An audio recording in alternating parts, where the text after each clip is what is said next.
Hey everybody, Eagle Run 23 here. Welcome to the video. We're going to talk about 8.6 Blackout. I've got everything 8.6 Blackout here laid out for you. But first, just wanted to start off with the sponsor of this video, Milford Munitions. They are selling the Varog brass, which is a factory brass. It's available to all the manufacturers to start putting out ammo for us. In addition, for us reloaders, you no longer are going to have to chop and punch out your brass. You now have a reliable option for factory quality brass that's ready to go, ready to reload. And this stuff is pretty tough. We've done some reloading testing with it yet, but stay tuned because there'll be more of that coming up here in the next week. Let's talk about building your first 8.6 Blackout.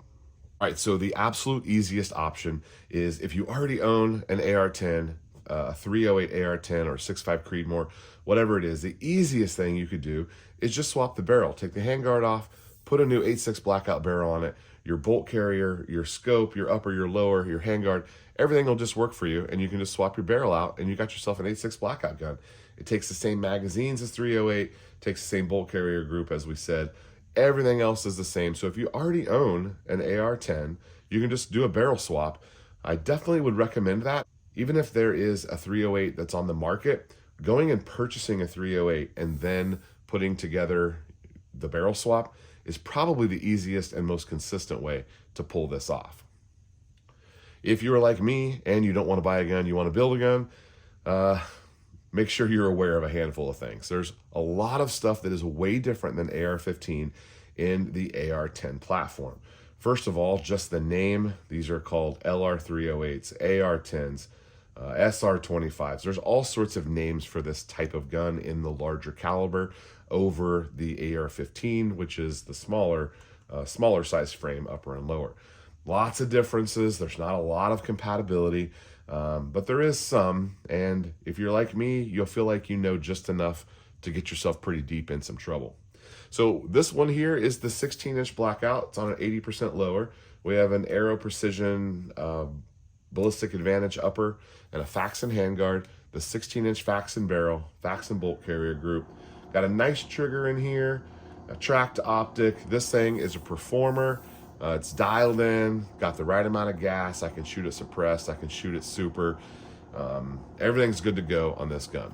I went with 16-inch and I figured long-term we would just turn the 16-inch gun into my supersonic gun, which still is the plan.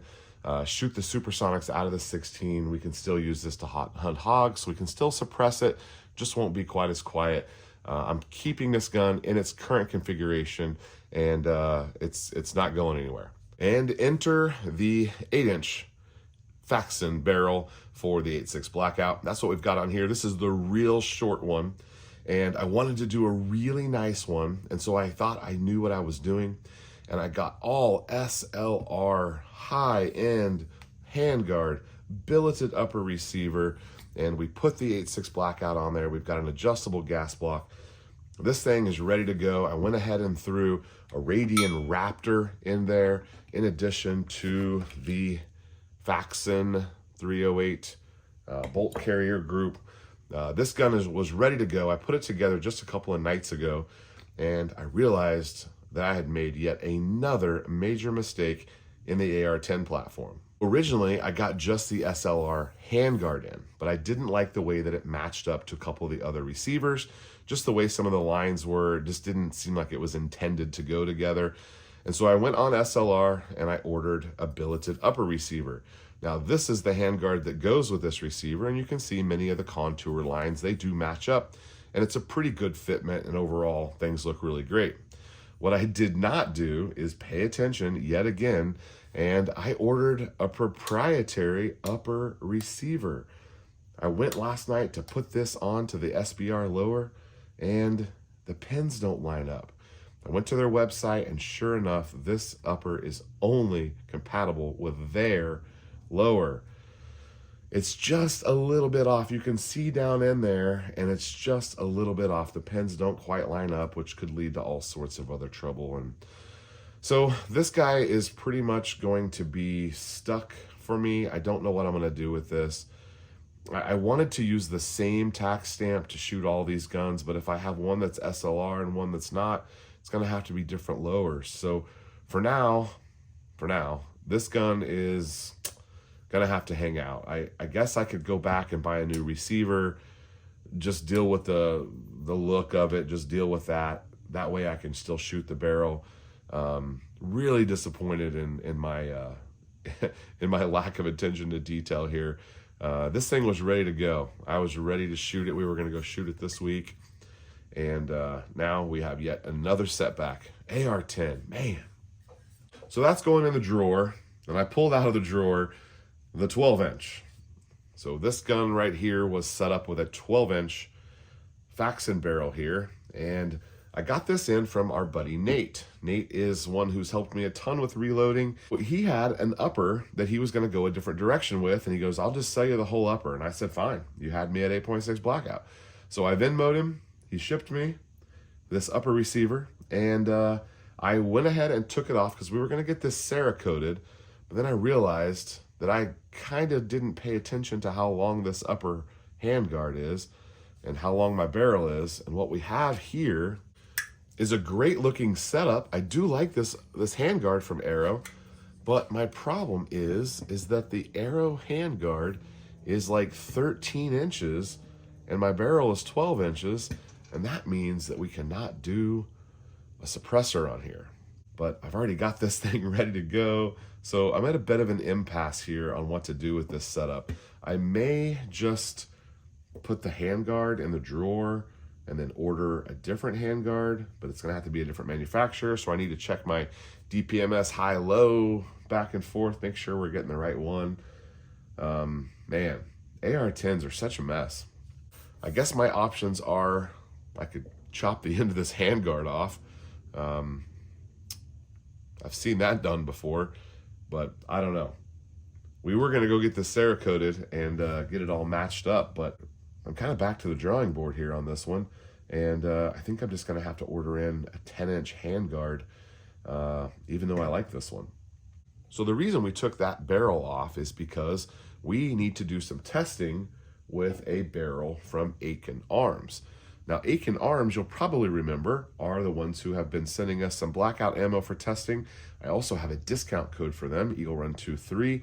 Will save you some money on some ammo and get you some free shipping.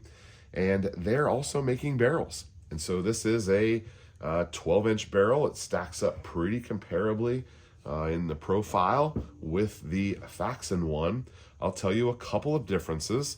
The Faxon tapers here and then goes back up a little bit, and the barrel from Ain Arms stays the same all the way through this area from the gas block journal all the way out. There's a little step right there, but it doesn't really do much as far as taking away material.